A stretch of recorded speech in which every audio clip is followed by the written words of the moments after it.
আমার 5 থেকে 7 লাখ টাকা খরচ। আমি এই তেলের সংকটে এই তরমুজ কোথাও নিতে পারি না, বিক্রিও করতে পারি না। আমার তরমুজ খেতেই পচে গেছে এই তেলের কারণে। গাড়িওয়ালারা ভাড়া চায় বেশি, জিগাইলে যাইব না, তেল নেই। ওই জাহাজওয়ালারা তেল নেই, যাইতে পারবো না। এই কারণে আমার তরমুজ খেতেই পচে গেছে। 4 হইতে 5 কানি জমিনের তরমুজ খেতি করছি। আমার 400-500 লোক লেবার খাটছে এই ক্ষেত। এখন তরমুজ করিয়া আমনের তেলের সংকটের কারণে এই তরমুজ কোনো বিক্রি করা যায় না। যেই দিকেই ফোন করি, জাহাজের দ্বারা ফোন করলো, তেলের দামের কারণে জাহাজ 80,000 টাকার জাহাজ আমনের 1.5 লক্ষ টাকা চায়। মিল করতে পারি না, এই তরমুজ দিয়া বিক্রিও করতে পারি না।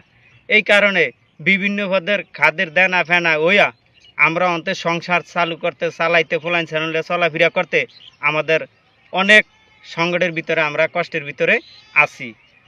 যে কোনোভাবে যদি সরকার আপনার তেলের সংকটটা আপনার নিয়ন্ত্রণে আনতে পারতো, তাহলে মোটামুটি আমাকে চলাফেরা আর একটু আমরা একটু লাইনে থাকতে পারতাম। কতটুকু জমি করছেন, কত টাকা লস হতে পারে? আমি 4-5 কানি জমিনে তরমুজ করছি, আমার 8-10 লক্ষ টাকা লোকসানের ভিতরে আছি। আমরা কোনো মনে করেন তরমুজ বিক্রি করতে পারি না। এই যে তরমুজ আপনারা দেখেন, আমাদের তরমুজ এখনো খেতে ফসতেছে, কোনো তরমুজ বিক্রি করা যায় না, কোনো দিকে নিতে পারি না।